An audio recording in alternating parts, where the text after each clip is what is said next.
welcome back to another episode of DD Geopolitics podcast. It's been a very long time since we've had an episode of our show, so we came back with a big one. A man that needs no introduction at all, world traveler, jet setter, and multipolarity rockstar, Pepe Escobar. How are you, Pepe?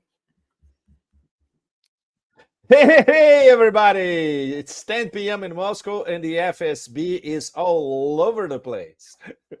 So let's talk about that a little bit. What's kind of going on in in Russia in general this morning?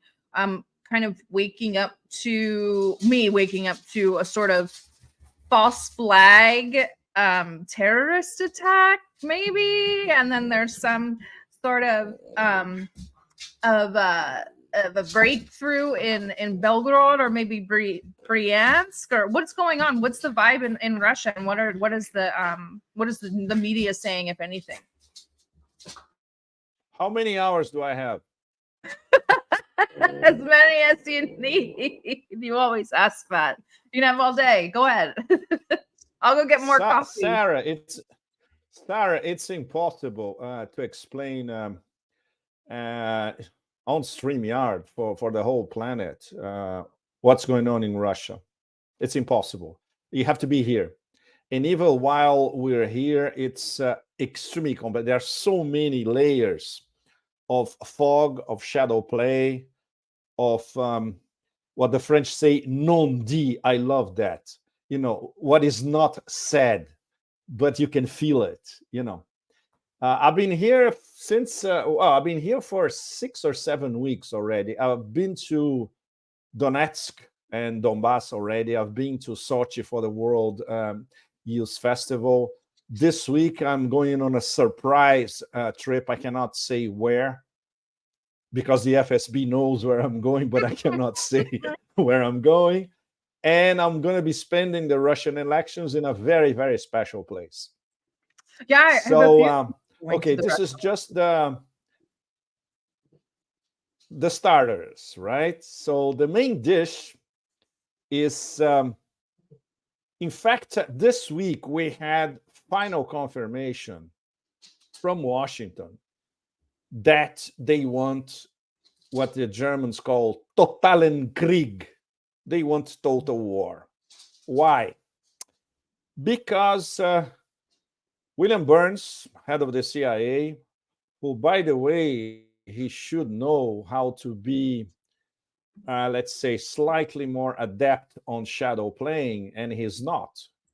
He went to the Senate Intelligence Committee and basically told the senators that the US basically is planning to go on a total war mode against Russia. Why? Of course, he was plugging the $60 billion package, which has to be approved by Congress. It's a long shot. I'm not sure this is going to be approved, or maybe some of it. Anyway, even if they approve it, 90% of this 60 billion, or if it's 10 billion or even 1 billion, will go back to the military-industrial complex, what our friend Ray McGovern called the missy mat. So the missy mat obviously will be wallowing in a little more federal money. But in the middle of all that, Burns told the Senate 2 very important things. You need to approve this package. If you don't, we're all going to die. And we're all going to die means Russia is going to have enormous territorial advances in Ukraine, which is something that you all know is already happening. It's not a territorial war because the Russians are not interested in conquering territory. They are interested in totally liberating Donetsk and Lugansk republics. That's a completely different story. After that, when they finish the job in the LPR and the DPR, then we have the Kharkov issue, then you have the Zaporozhye issue, then we have a recovering Kherson issue, then we have going all the way to Odessa, Transnistria, the whole thing. But that's another story. There are only maybe 3 people that know what's going to happen next. I would say Putin, Gerasimov, and Shoigu. 4, Patrushev, he certainly knows. And that's it. And obviously, no leaks whatsoever. So one of the possibilities is that the Russian offensive, which is a fascinating mix of crawling little by little, let's say the crab strategy, and the mince meat strategy, which now, with the absolutely spectacular advantage they have on artillery, now everybody, even in sub-Saharan Africa, people know that Russia produces 3 times more artillery than the whole of the collective West. So everybody knows that. So what are they doing with that? Basically, they are eviscerating what's left of Ukrainian battalions, divisions, etc.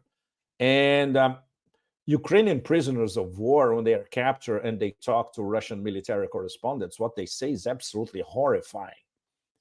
It is a massive meat grinder. We cannot even imagine how it is.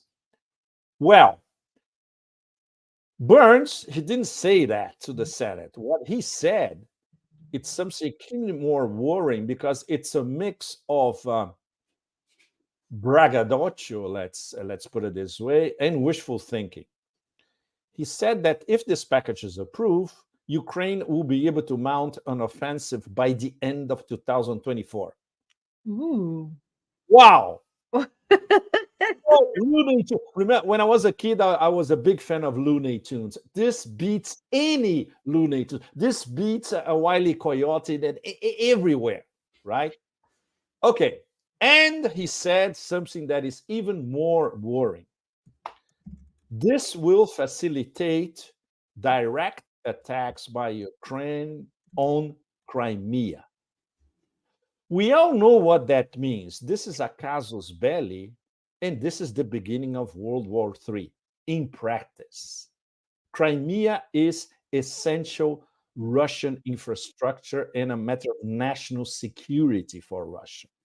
If we have the head of the CIA telling the Senate, and of course, if there was still journalism in the US, this would be on the front page everywhere, and it's not. It's extremely worrying because it confirms what we have been discussing here among independent analysts, Russian analysts, and some of the few foreigners, including myself, and with Iranians and with Indians and with Chinese as well. Don't forget there was the multipolar conference in Moscow was 2 weeks ago. And we also discussed on the sidelines, we also discussed that in detail. They're betting what's left of the crash test dummy administration on total war, because the specter of the cosmic humiliation of NATO in the black soil of Novorossiya, each day after another day, it's a ghost, and it's a gigantic ghost. And we all know what that means, and they also know what that means. This means the end of the rules-based international order. When I was in Donetsk a few weeks ago, it dawned on me in the middle of the night in the Donbass countryside, in a place that was probably 3 or 4 kilometers from the front line. The rules-based international order came to the black soil of Novorossiya to die. This is the really, really short version of what's going on. And of course, those with a little brain in the Beltway, they know that. And they're absolutely terrified because the realistic prospect of this happening still in 2024 is that every day it's there. So they're doubling down. They're doubling down with this package. They're doubling down, believing that there will be enough cannon fodder by Ukraine on a monthly basis to at least stall Russian advances for the next few months. Then in June, they can have a few F-16s, which of course won't change. There is an enormous line of Russian Su-57s, Su-35 pilots dying to see an F-16 in front of them. The absolute, it's their Christmas in June or July moment, right? So these people in the Biden administration, they actually believe that they can stall the Russians, and then before the end of 2034, coinciding with maybe a few days before the US elections, there will be a Ukrainian counteroffensive. They actually believe that, and this is actually what Burns was telling the Senate. This means this is what Burns himself, who was an ambassador in Russia, who should have learned a little bit about Russia, and obviously he didn't. This is what he actually believes. So what's fascinating is how this is being interpreted here in Russia. We have I would say, the Medvedev unplugged version, which is, okay, bring it on. We're ready.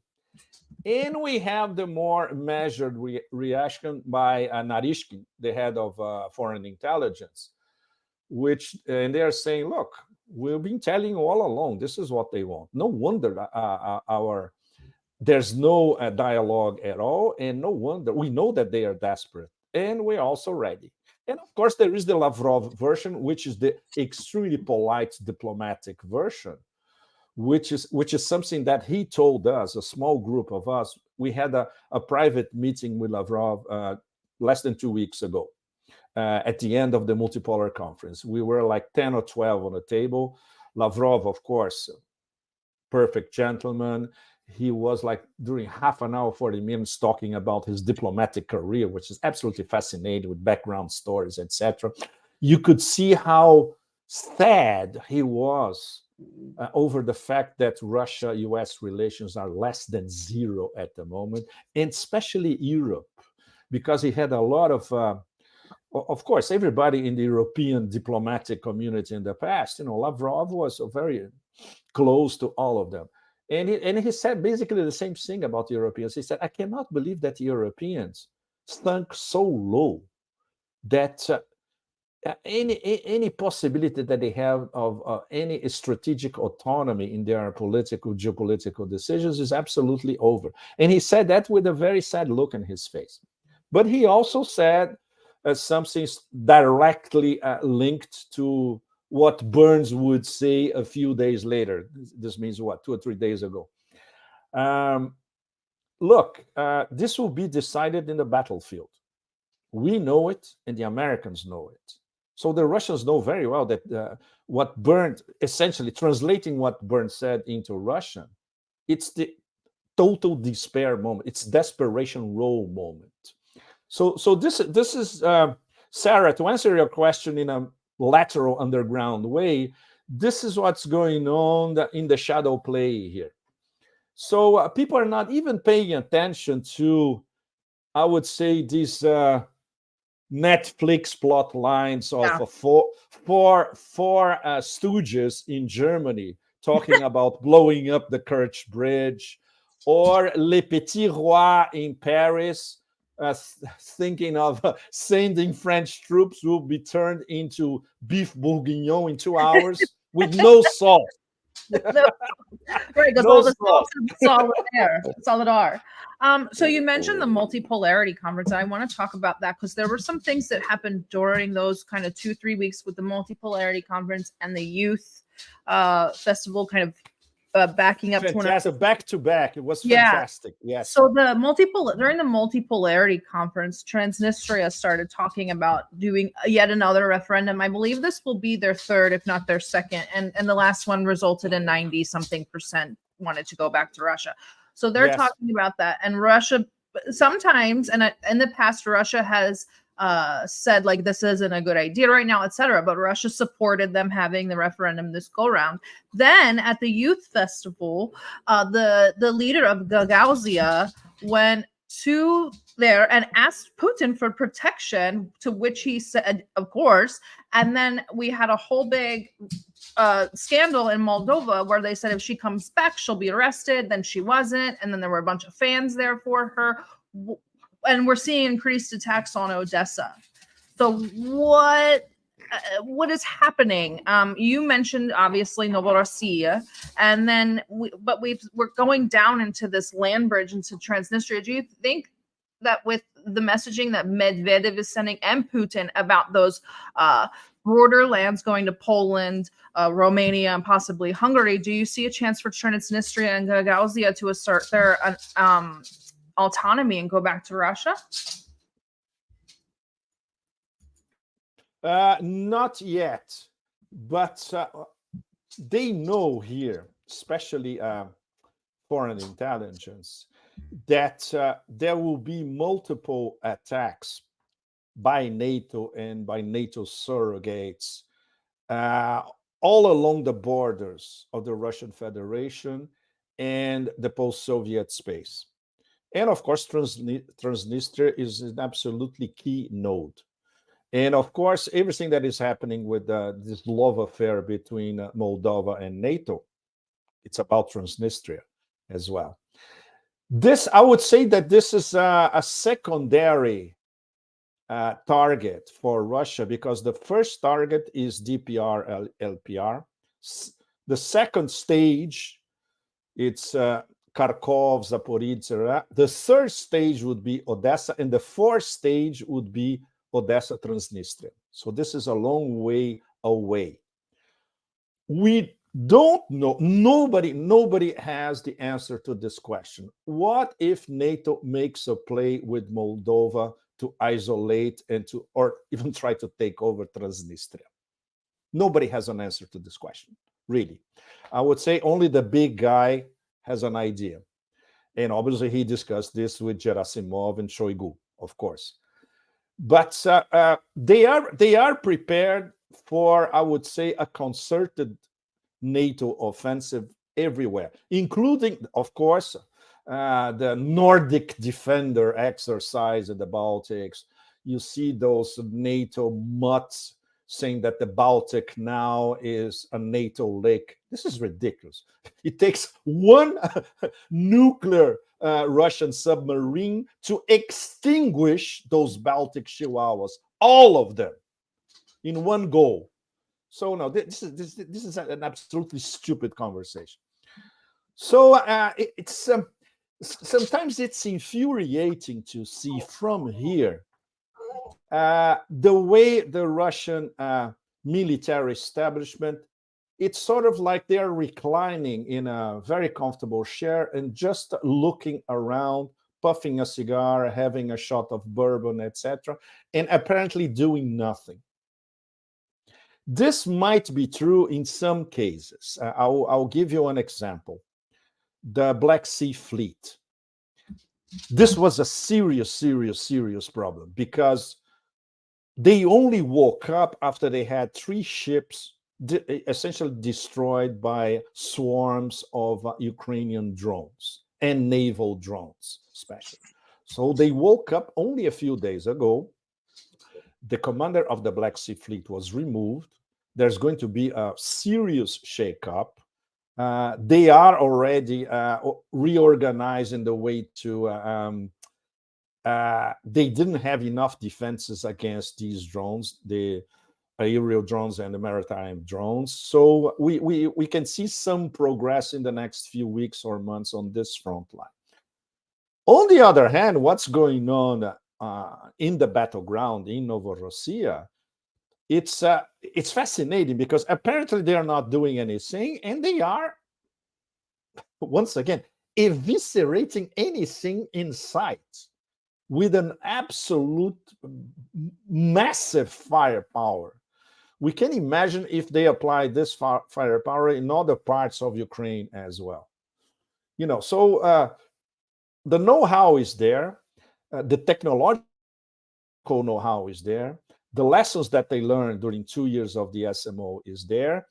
But what is fascinating, at the same time infuriating, is we don't know how slow or how fast they're going to proceed from now on.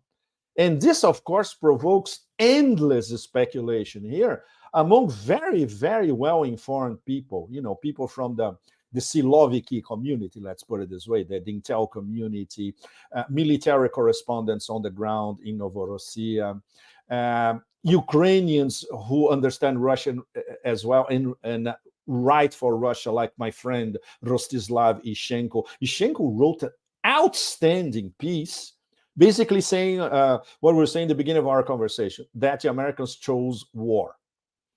He's correct, but what he doesn't see is the bluff element coming from the US. And the Russians are very straightforward. The Russians don't bluff. They play chess. You cannot bluff when you play chess because chess will catch you up afterwards, right? So one thing that Tichenko says goes straight to the point. Ukraine needs 50,000 replacement fighters every month after months, just to compensate their staggering losses in the whole battlefield. They don't have these 50,000. They're not gonna have these 50,000 by picking up elderly people and women in bus stops across Western Ukraine, and they cannot train these people in 1, 2, or 3 weeks. It's absolutely out of the question. So they have a shortage of manpower, of trained forces, and of weapons. Mm-hmm. And if the $60 billion package is not approved by the U.S. Congress, you know what that means. It's the debacle, in fact, and the debacle will be much earlier than we think. So all this is very complicated. So when the Russians are looking at this configuration, for them, Transnistria is something very, very far away as we speak. But at the same time, they're paying attention to Nordic Defender a lot. They're paying attention to those Visegrad fools coming up with all sorts of schemes and, like a cosmic intermarium that is going to be ruled by totally stupid, right? But what always strikes me here is this: there is a dichotomy between this atmosphere of calm, being cool, calm, and collected that the Russians project all the time, and the completely crazy incandescence all across the Russian, all around the Russian Federation, including across these attacks on Belgorod, for instance, which are weekly. When I was, by the way, Belgorod when I was at the World Youth Forum, the panel that I was in the Belgorod Pavilion, which was particularly, I thought it was particularly significant. They were sponsoring this conversation. It was a conversation about multipolarity. Mm-hmm. I was on the table with an Indian guy, a consultant from Hyderabad in India, moderated by in Russian with instant translation, and then we opened the floor to everyone. And the questions are absolutely outstanding. Young people from all over, including questions from a woman from Transnistria. How cool is that?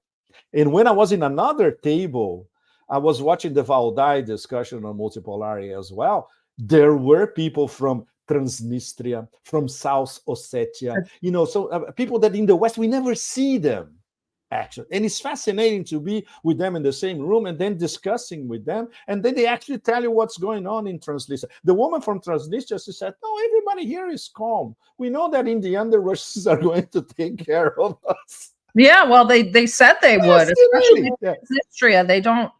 They don't mind. I don't think Westerners understand that Soviets are used to waiting. So if they have to wait a little longer, they're okay with it. Wait a little longer. So you mentioned the Nordic exercise. It's recently been discovered that F-35s have been flying over the Baltics, yes, and over that kind of NATO lake. What do you feel about the new acquisition of Sweden into NATO and that kind of sweetheart deal with Turkey, Sweden, USA? Well, Erdogan is not an Islamic leader. Now, Erdogan is an opportunist. Erdogan is like slightly glorified carpet bazaar merchant, in fact, but much more dangerous, né? Because he puts his country on the line when he's making deals. Every deal that he makes, there's a rationale in all deals that he makes. How much he's going to pocket out of all that, and how much he'll be able to distribute to what we call in Istanbul the Gang of Five. The Gang of Five are the five conglomerates that basically support the AKP and Erdogan. These are the people who keep AKP and Erdogan in power. They are involved in the construction business. They build literally everything around Turkey and even in other parts of Central Asia. For instance, you see these guys, and I was in Kazakhstan, and these Turkish companies were all over the place in Kazakhstan. So, obviously, we still don't know how much Erdogan and the AKP pocketed out of giving their green light for Sweden. What we do know is that the Swedish ruling class and establishment, which is one of the most reactionary on the planet, it has nothing to do with that image of Sweden in the 60s and 70s of a liberal paradise, you know, a glorious flower power liberal nation. No, the Swedish ruling class is vicious, extremely reactionary, and with overtones of neo-Nazism, slightly more sophisticated than the Polish and Ukrainian branches. The Swedish aristocracy, at least, is slightly more sophisticated than these, neophytes. Let's put it this way. So obviously, they are at their element at NATO. So they are with the Baltic Chihuahuas, with Poland and Romania. Perfect, and of course with the current German government with Annalena 180 degrees and etc. It's perfect. No? By the way, Sarah, I have to tell all of you, I'll probably write about this tomorrow morning.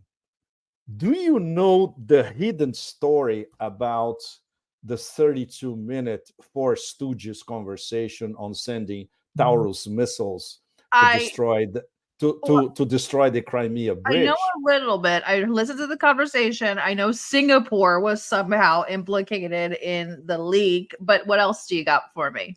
No, there's something extraordinary, Sarah and all of you. And this was discovered by one of the best German investigative journalists, Dirk Pohlmann. Pohlmann is a very cool guy. I met him in Berlin a few years ago. He's probably the best real investigative journalist in Germany nowadays. So Dirk and another guy, they were listening carefully to the 32-minute conversation, and they found something extraordinary, which obviously you won't find in German media. You won't find in Deutsche Welle, in the big newspapers, Frankfurter Allgemeine, all that. They discovered that some German officers were discussing destroying the Crimea Bridge with two characters which were not German 4 months before this whole thing was hacked by the Russians. And guess who are the two Americans? The previous and the new American commander of the Pacific Air Force.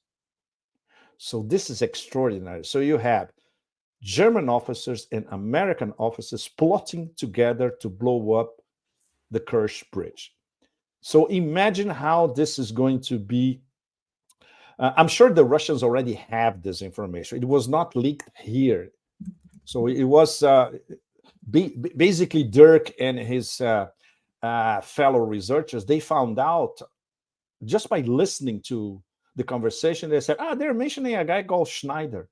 Yeah, but this Schneider is not a German name. This Schneider is the American Schneider, commander of the American Pacific Forces. And the most extraordinary is obviously that the government of liver sausage, Scholz and Annalena 180 degrees, they didn't know about this. So these German officers, they were bypassing the government. They were creating a casus belli plotting with the Americans. And then only when they were caught by this 32-minute intercepted by the Russians, of course, now this thing is coming up. So obviously, none of what you read in the German media touches the subject or the content of the conversation. They are all saying, this is another Russian plot. This is Russian disinformation. Russia has been spying on us, etc. But nobody is analyzing the content. And the content is extremely explosive. And even worse, they also found out that there is, in the middle of the conversation, there is a mention of Alaska. Do you know what's going to happen in Alaska in March 19? This means Tuesday next week. One of these 4 German officers is going to meet with the American Schneider in Alaska. And everybody knows here in Russia, they know that the Americans are plotting something in Alaska. They still don't know exactly what. So, the crazy thing, and I'm trying to tell all of you, is that only by simply analyzing a phone, an intercepted phone conversation, you have these nuggets that all converge to the same framework that we're discussing in the beginning of our conversation, that the Americans are betting on war, and they are betting on a huge provocation against Russia, and it involves Crimea, and we don't know what they're plotting in terms of Alaska.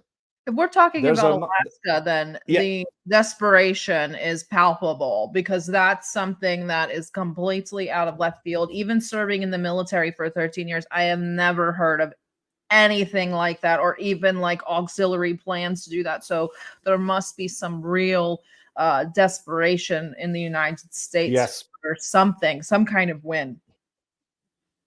Yes, but Tara, it's impossible. What kind of win can NATO have in Novorossiya, in Ukraine as a whole, when we all know how Kiev works or not works? We all know this is one of the biggest money laundering operations in modern history. We all know the level of corruption in Kiev. We all know the extreme right and neo-Nazi formations, battalions, politicians, donors, etc., behind everything in Kiev. We all know the depletion of troops, material, weapons, etc., in the battlefield. And of course, there is a rebellion among high-level officers and intelligence officers because of the Zaluzny dossier. Zaluzny essentially was bribed with $53 million to self-exile in Londonistan and obviously disappear from the political scene in Kiev. Obviously, of course, why not? $53 million when you're 50-something. Okay, that's it. He'll be back, but he'll be back later. But the problem is there's no command for the Ukrainian armed forces now. Syrskyi is hated by literally everybody. So this explains this mutiny in progress. So sooner or later, we're going to have, Syrskyi is going to be disappeared again. And there's nobody else. There's nobody else, So what's left for the U.S.? Well, there's the internal rejection in the U.S. We don't want to send more money, our taxpayer money, to Ukraine. They know that Europeans don't have enough funds, or not to mention weapons, to sustain Ukraine for the rest of this year. They know about the Russian advances, and they know that Russia is committing only 15% of their forces to the current battlefield. Can you imagine if they commit 50%, which is something that they could do in a matter of, Shoigu decided, okay, let's throw another 300,000. And these 300,000 are ready in the rear guard and trained and ready to go to the battlefield. There's nothing left. And on top of it, don't forget, the geopolitical element and geoeconomic element is very important. The BRICS year. This is another thing that we have been following in Moscow practically on an everyday basis. Before coming to talk to you, I had a business dinner with one of my top contacts on the BRICS financial front. There's going to be a BRICS ministerial in June, where it's going to lay out more or less the roadmap for the BRICS summit in Kazan in October. And this will include the de-dollarization front. And it's very, very important because there is already one serious idea on the table, but there is another project, which for the moment is secret, that is just waiting for the green light by the Russian government. And then they're going to discuss among the other BRICS. And then at the ministerial in June, the 10 BRICS are going to sit at the table, look at it and say, look, maybe we have a roadmap for de-dollarization. Let's get to it and let's announce it formally at the summit in Kazan with the new incoming BRICS. Don't forget that there may be another 5-6 new BRICS in October, including all of you. Maybe if you don't know, now you know. Yemen is a candidate. Can you imagine Yemen getting into the BRICS? Wow. Which is now a strong possibility. Strong possibility because the Russians love the idea, the Chinese love the idea. The problem, of course, will be to convince Saudi Arabia and the Emirates. So this is an uphill struggle, I would say, for Russia, China, and Iran to convince Saudi and Emirates that we also need Yemen for zillions of strategic reasons. Yeah. So Sarah, can you imagine when the people in the Beltway get hold of all these things, they freak out completely because they are losing across the spectrum, everywhere, geopolitically, geoeconomically, and militarily. Not to mention in terms of in the PR sphere. The whole global South, practically, in all the lands of Islam, they lost it already, and they'll never get them back. So we have Yemen, Venezuela. Venezuela is on the list. Turkey is on the list, but Turkey is a very complicated story. Kazakhstan is on the list. South Korea is on the list. Nigeria is a very strong candidate. They came here. They talked to Lavrov. So Lavrov said, important, blah, blah, blah. So Senegal is on the list. Algeria is on the list. Well, the list is enormous. Now, there are over 30 candidates. But the top tier, we can say that there are at least 5 or 6 very strong candidates. So we should expect the BRICS 15 or 16 in October. If I won't be satisfied and I will not rest until Syria is in BRICS and functioning. Oh, yes, Sarah, I totally agree with you. But Syria it's such a complex dossier. Once again, because of Saudi Arabia and Emirates, the fact that Syria is sanctioned to death, the fact that Syria is still 1/3 of Syria is still occupied. So, of course, Syria, Russia, China, and Iran relations are excellent. So it's not a matter of, they are accepted by 3 of the top BRICS. There's no question about that. The problem is how to bring Syria into BRICS and start to cut off the blockade against Syria by the collective West. So this is something that's, I would say they have 3 months to try to find a solution and maybe put Syria on the top tier of possible members.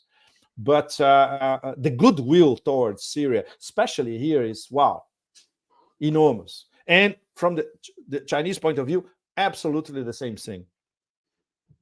So I guess it's inevitable and we have to go there, especially since you were just at the Multipolarity conference and now you just mentioned Yemen. So let's do a little MENA kind of round robin about kind of through a Russian lens, because Russia's so quiet, but they recently met with Fatah and Hamas and a couple of other parties from Palestine. They've taken an active role in bring them together. Yeah, and all of that. And they haven't said anything, but just so our listeners know, they've sent a tremendous amount of aid with Iran that is now getting through the Rafah crossing. So why don't we talk about what Russia's kind of doing in the arena? From the vibe that I'm getting from Russia and their diplomacy is that they're kind of getting fed up with Israel, and like they're like, it's time to make some moves here, decide what's going on. So what's the overall Sarah, this is one of the most sensitive subjects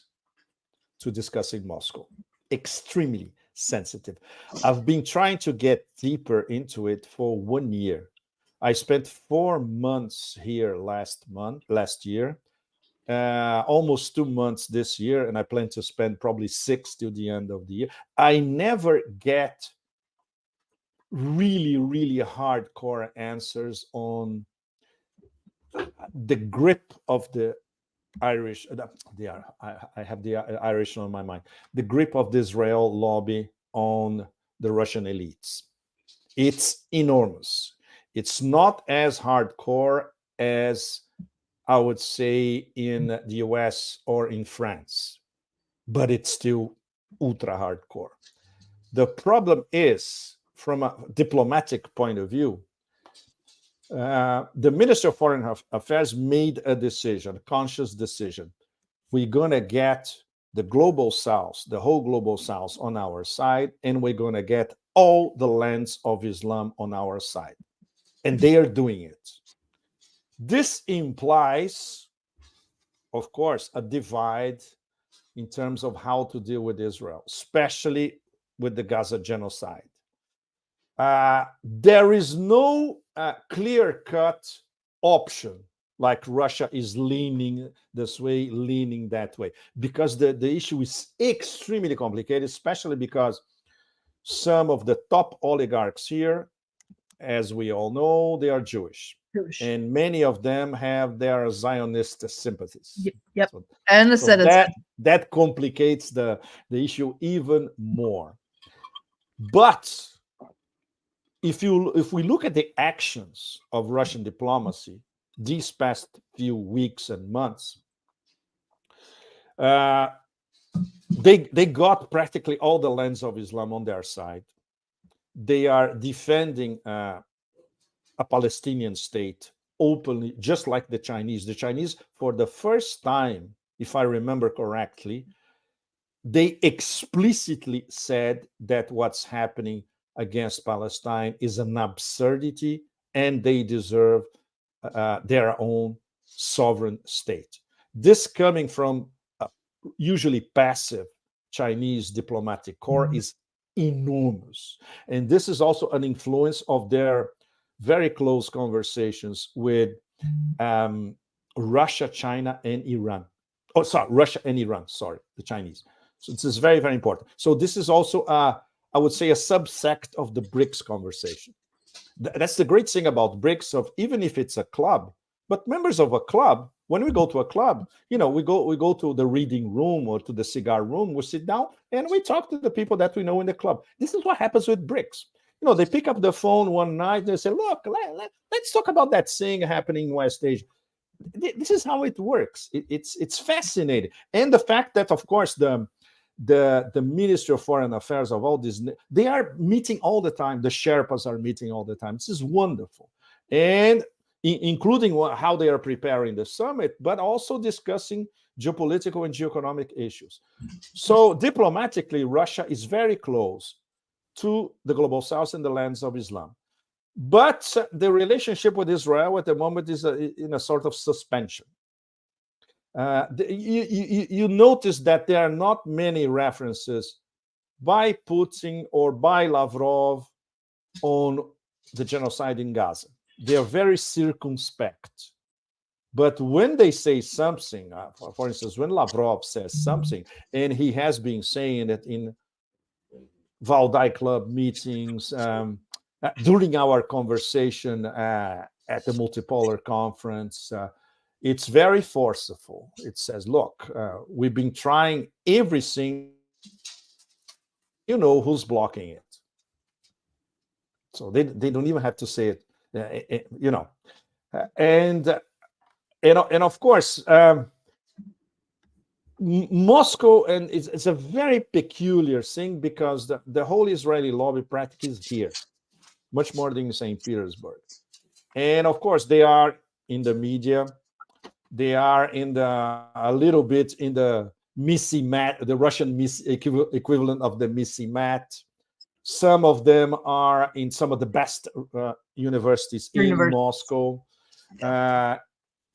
So so the navigation by the best university, they are at okay. Some of them are in Moscow State. Some of them are in MIGIMO.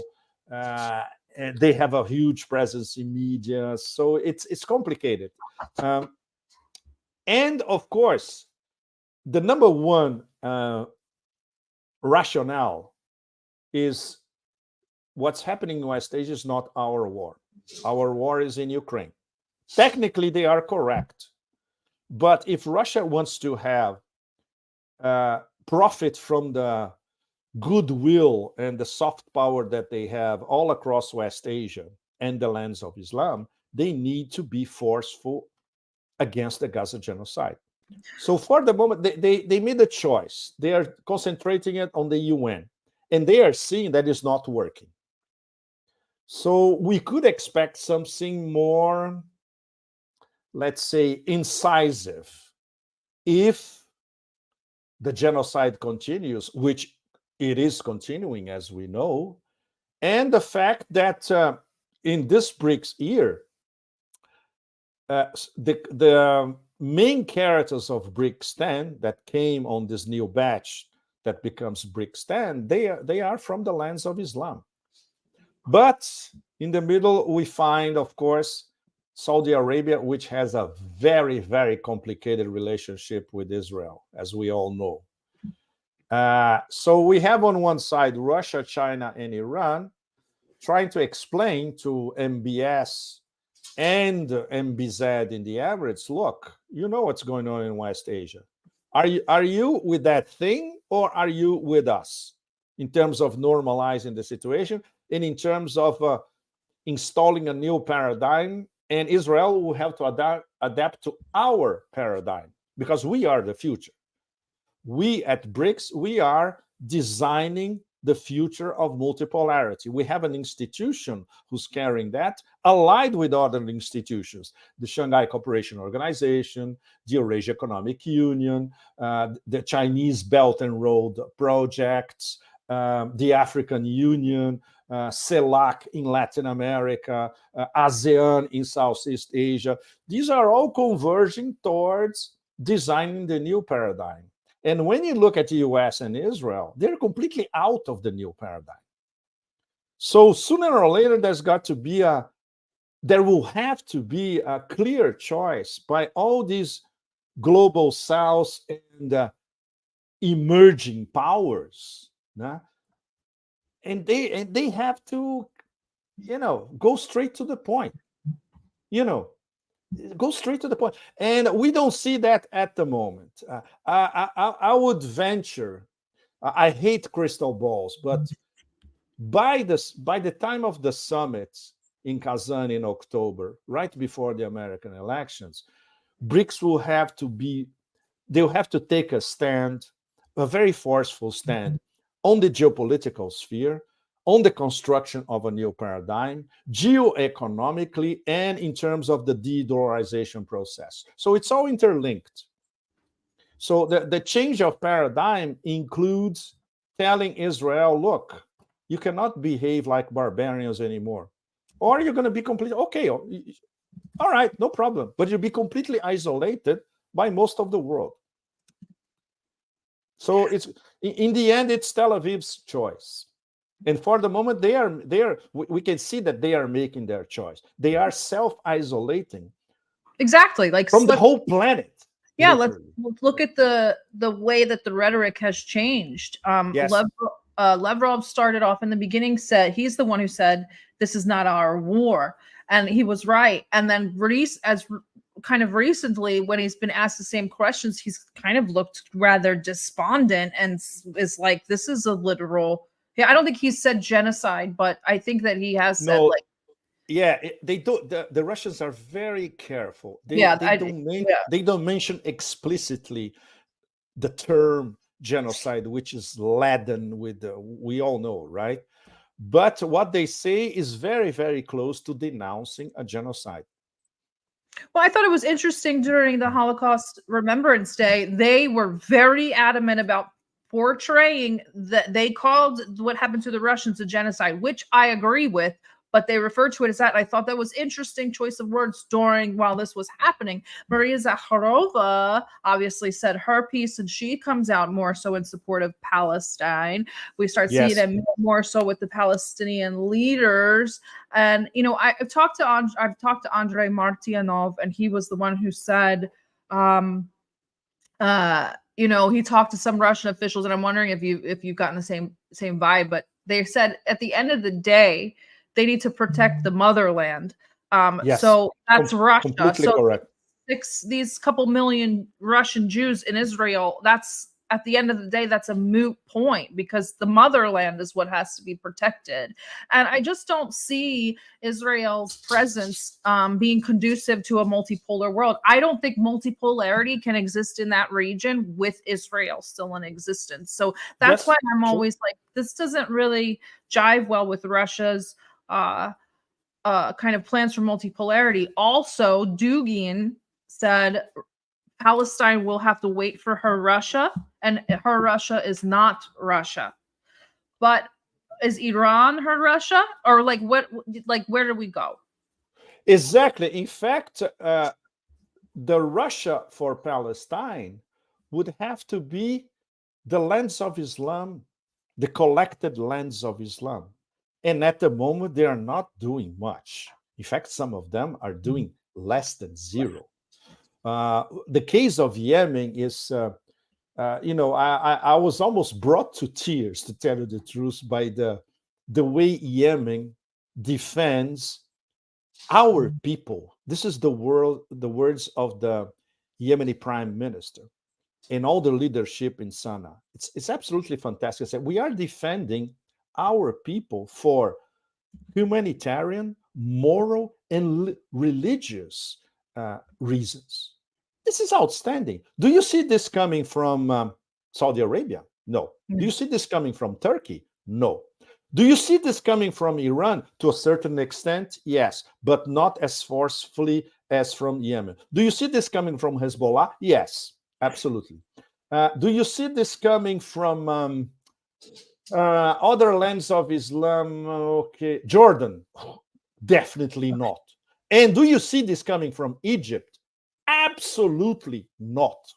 In fact, Egypt is deep into, I would say, a toxic kind of modus operandi side by side with Israel. It's absolutely noxious, and obviously, the Palestinian population sees it, and the axis of resistance sees it as well. So the problem is on a military. Okay, let's go for the military point angle. From a military point of view, the axis of resistance, they don't have what it takes to destroy Israel militarily. They can inflict serious damage, which is already quite something. But the strategy that was designed by General Soleimani, and he's behind everything that has been happening even before he was killed in the beginning of this, the raging 20s, our decade, is to undermine Israel little by little, like a sort of death by a thousand cuts, Shiite style, not Chinese, but Shiite style. So this is a very long-term strategy. They know that, okay, what they're going to do, they're going to assemble an army of 300,000, 400,000 Islamic soldiers and invade Israel. No, this is not going to happen. And don't forget, Israel is a nuclear power. So if they think that there is a threat against the state, they will release their bombs as some option and bring everybody down. We all know that. So the strategy is much more refined, much more sophisticated. And this death by a thousand cuts Israel is already starting to feel it. It comes from Hezbollah. It comes from the Hashd al-Shabi in Iraq. It comes from militias in Syria. It comes from Ansar Allah in Yemen. So it's a very long-term process. Look, considering what Soleimani did in Iran and especially in Syria, he trained the best Syrian fighters to fight against ISIS. I had the honor to meet some of them in Iran, commanders who were trained by Soleimani, and they spoke about Soleimani like, wow, one of the best military commanders in the history, in modern history. And he was, in fact, and an impeccable strategist. No wonder the Americans were terrified of him. And no wonder the order came. I wouldn't say from Trump. Somebody told Trump, look, we have to kill this guy because this guy is extremely dangerous. And Trump said, okay, go ahead. This is what happened, essentially. So, people in the Beltway knew how strategic and how powerful Soleimani was because he was the conceptualizer of the axis of resistance that we are seeing today. So they will pick up steam. For instance, the Syrian Arab army is reconstituting itself, and then one day they will go head to head against the Israeli army. There's no question about that, but takes a long time. So that's the complexity of geopolitics, is these processes that they go under the surface or underground, and then sooner or later, you see flashes and the thing starts to explode. So I think we are on the way, and the way Israel is being undermined from the inside and on the margins is quite something to watch. It's something to watch, really.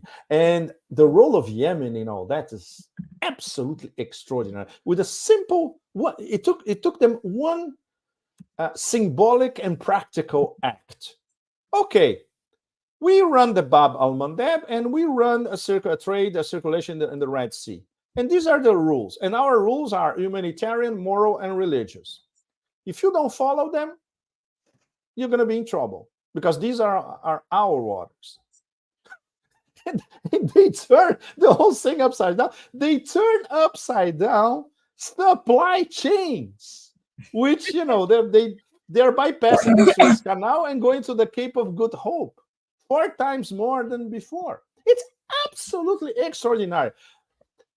A government that has been bombed to death by a coalition of the willing, with the US leading from behind, led by Saudi Arabia, resisted, imposed the ceasefire on Saudi Arabia, which means they won the war against Saudi Arabia, the unilateral war that Saudi Arabia launched against them. And now they turn the rules, the geoeconomic rules of that part of the world upside down with just a single act. So this proves to all of us that it's possible. It's possible if you think strategically, which Soleimani always did, and he taught people in Syria, people in Lebanon, people in Yemen, people in Iraq to think strategically, but long term. So all of us, we have to be patient. It's the same thing, I would say, in terms of patience, the same thing of the de-dollarization process. It's not going to happen by the end of the year that nobody is going to accept dollars anymore. No, it's not like that. It's going to take years and maybe more than a decade. But it has already started. So, and it depends on geoeconomically minded experts who think strategically long term. And we have some of them here in Russia. We have some of them in China. We have some of them in Iran.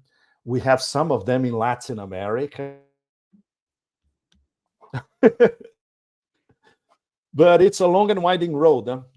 Yeah. What do you think about this? So 2 more questions, and then I will let you go as I've monopolized enough of your time. But what do you think about this temporary port that the United States is going to build in Gaza? I keep on telling people about the temporary base in Honduras that has been there for almost a century. So why are we building a temporary port in Gaza? They've already started building it. Your voice is disappearing, Sarah. So I didn't hear the whole question, but it's about the port in Gaza, right? Yes. Right. Look, it's a diversionary tactic, very, very dangerous, because the Americans want to monopolize access to Gaza. And obviously, Americans and Israelis. This access will be controlled by the Americans, of course, in conjunction with the Israelis. And it will be an extra pressure lever to force the Palestinians to leave and, go somewhere else in the middle of the sea, middle of the deserts, whatever those biblical psychopaths decide that they should expel the Palestinians to. So it's as disgusting as the American food drop. Oh God. Absolutely disgusting. Predictable. Yes, but and also predictable. Yeah, people are calling it the deportation port. And they're just gonna force the yes, yes, the deportation port, exactly, will facilitate the exodus. And now you have, just come to our port and say bye-bye. exactly. That's what it is, essentially. Exactly. So Yeah. a lot of questions from the audience, and actually, I do want to ask this because I have a lot of obviously now Muslim followers and subscribers, and I'm not Muslim. Yes. I'm very not well versed in Islam, and I'm not well versed in the intricacies that require understanding the synergy between Islam and the political ideologies that are in these Islamic nations. But I'm having issues explaining to them what multipolarity looks like for Islam. So so Dugan has said there's going to be a Sunni pole and a Shia pole. I'm kind of thinking there's going to be a North Africa Arab pole, a Levant pole, and then your Middle Eastern, which is obviously Iran. And they also kind of always do that thing that we used to hear about Africa. We're kicking the United States and we're just going to take in Russia and China. So how does this new multipolar world order work out for it, especially these Muslim majority nations? So so our listeners know, basically. Well, this was one of the key issues and one of the key themes discussed at the Multipolar conference 2 weeks ago. I had a wonderful conversation with Sheikh Imran Hussein. Ooh, I love him. He's absolutely amazing, a very humble man, huge knowledge, very, very simple, and he loves asking extremely difficult questions. And we will remain in contact, because I would like him to explain. For instance, he was theorizing about Gog and Magog adopted to contemporary times. And I want to ask him some very specific questions about that. In fact, I was like, oh, okay, no problem, anytime. And he was one of the things that he mentioned at his intervention at the Multipolar conference. And then we had a conversation the night where we met with Lavrov, was about Constantinople. And he said that Constantinople is in the Quran. And I said, please. And he did a research about that. And I asked him to send the passage of the Quran, of course, a translation, where he said, my own research localized Constantinople and the Quran, and Constantinople will have a future role, which may be these times that we are living now. Very, very important. And this was more or less codified by the Quran. So obviously, I am a big fan of Byzantium, in fact. And obviously, this aroused my curiosity right away. So I depend on the answers from Sheikh Imran Hussein about the role of Constantinople in the 21st century, right? But on the different poles of the multipolar world forming in the lens of Islam, I think it's very, very complicated, because it would depend on geography a lot. For instance, we can have a multipolar Islamic pole in Southeast Asia, which is a completely different story compared to West Asia. We would have a multipolar pole uniting, for instance, Malaysia and Indonesia, which is the kind of soft tropical Islam of Southeast Asia, which is fascinating because I had the opportunity to live it. Because come on, I moved to Asia 30 years ago, and living in Thailand, I used to go to Malaysia and Indonesia a lot to work, and obviously I developed an enormous fondness towards Malaysian history and the different histories of the different Indonesias, in fact, of the whole archipelago. The history of Sulawesi, Sumatra, Java are very, not to mention Bali, they are completely different. And Bali, for instance, is not Muslim. Bali is Hinduist animist, you know.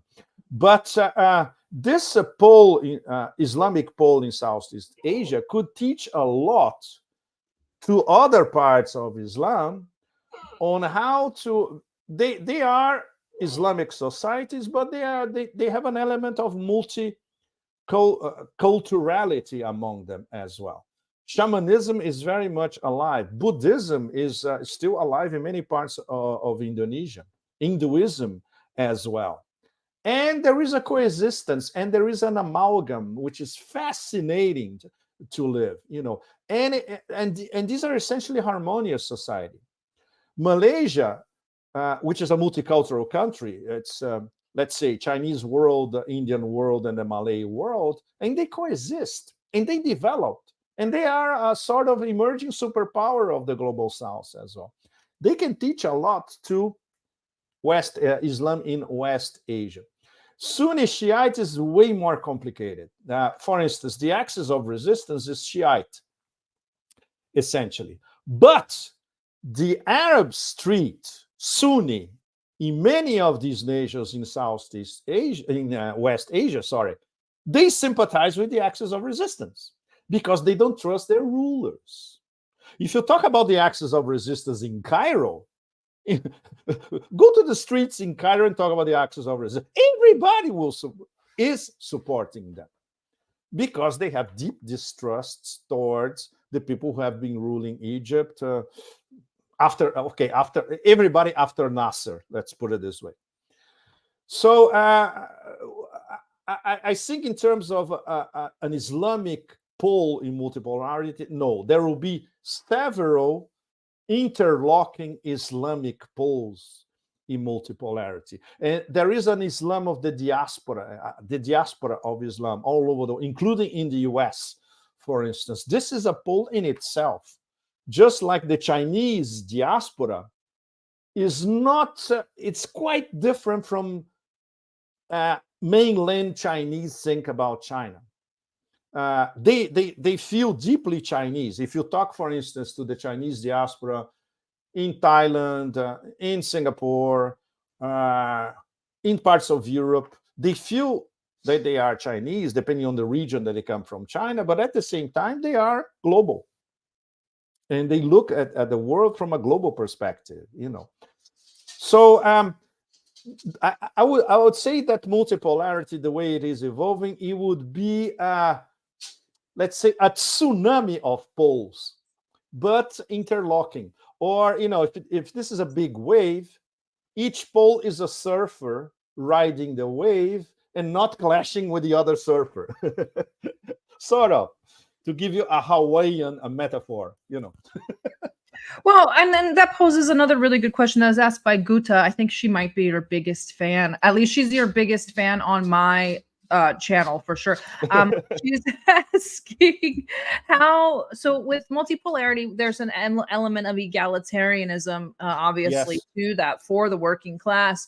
How does, but there's also a very, Russia and China are making it a very strong point to respect the sovereignty and integrity of other countries. But we're in the global South, as Guta mentioned, a lot of these regimes are autocracies. How do we kind of fix that so they fit into BRICS in a more conducive way? That's an excellent question, because it's in this question you see the direct clash between oligarchies and the grassroots. So the multipolarity will have to emerge from the grassroots, in fact. And of course, the elites will never accept it, because the elites in all these global South countries, they are comprador elites, essentially. Look at the case of Argentina, for instance. You on Wait, a popular. what's wrong with Argentina? Argentina's I know, Sarah, and it breaks my heart, because I am very fond of Argentina. I was their neighbor. After all, I was born. I was born in Brazil. Neighbors, the rivals. I never thought they were rivals. I had always a deep admiration for, especially in terms of Buenos Aires, which was always one of the cultural capitals of the world. And of course, the beauty of the country, the geographical beauty of Argentina, which is extraordinary. So I was always very fond. And in terms of ruling elites, it's one of the top 3 toxic elites on the planet. It's very hard to beat the Argentinian elite in terms of toxicity and in terms of how they exploit the land. The Brazilians don't even come close, because it's much more concentrated. It's only a few families in Buenos Aires. They are all comprador elites, and they would rather live in New York and have an hacienda in Patagonia and exploit the locals, which is the way they think, essentially. So it's horrid. But when you talk to, let's say, the men in the street in Argentina, be it in the north, like in Salta, near the border with Bolivia, or in southern Patagonia, or in Tierra del Fuego, these people are extraordinary, absolutely extraordinary, and deep distrust of the elites, and they know that they're being exploited. And obviously they say, "Look, but there's nothing we can do about it." You know, there is an element of resignation, which is very Catholic. In fact, it's horrible. It's something that you also find in parts of Brazil. You know, the way the Roman Catholic Church colonized the Brazilian psyche, you know, with this fatalistic aspect of, okay, God willing, things will change, God willing. No, it's not God willing. You have to will, otherwise nothing will change. And that's the power of the grassroots. It has to start with the grassroots forming political leadership all over these global South nations. This applies to Latin America. This applies to Africa. This applies to West Asia. And it's great that we see that in Africa, now in West Africa. These guys are the new African leadership, especially in Francophone Africa. They're absolutely extraordinary. At the Multipolar Conference, I finally met Kemi Seba from Benin. Kemi Seba is a mega superstar, African superstar of the future. I think he's 30-something. He has a huge future ahead of him as a Pan-African leader. Do you know that Le Petit Roi and his Macronism piece of shit regime, they want to strip him of his French nationality, which is a badge of honor for Kemi Seba. He's from Benin. So he keeps his Benin passport, which I would say it's an honor to travel the world as a Pan-African leader with your Benin passport, not with a bloody French passport. You know, he doesn't need it. He doesn't need it. So, and Kemi Seba is amazing. He thinks Africa as a whole from the grassroots up. He's a real leader of the people, very well educated, very articulated, expresses himself in impeccable French. Well, of course, after all, the language of the colonial power, but you have to dominate the language of your oppressor and then turn it upside down. But Kemi is one example of these leaderships that are springing up in Africa. The military in Burkina Faso, in Mali, same thing. So it's possible. It's happening. In Anglophone Africa, not yet. It's slower. So the grip by the Anglo-Saxons was much, much stronger. No?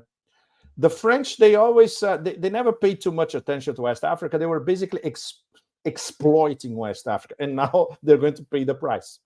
They're going to lose their colonies, and they're going to lose all the free meals that they had that translated into lavish dinners in Paris top restaurants built on blood and soil from Africa. It's over. This process now it's already on.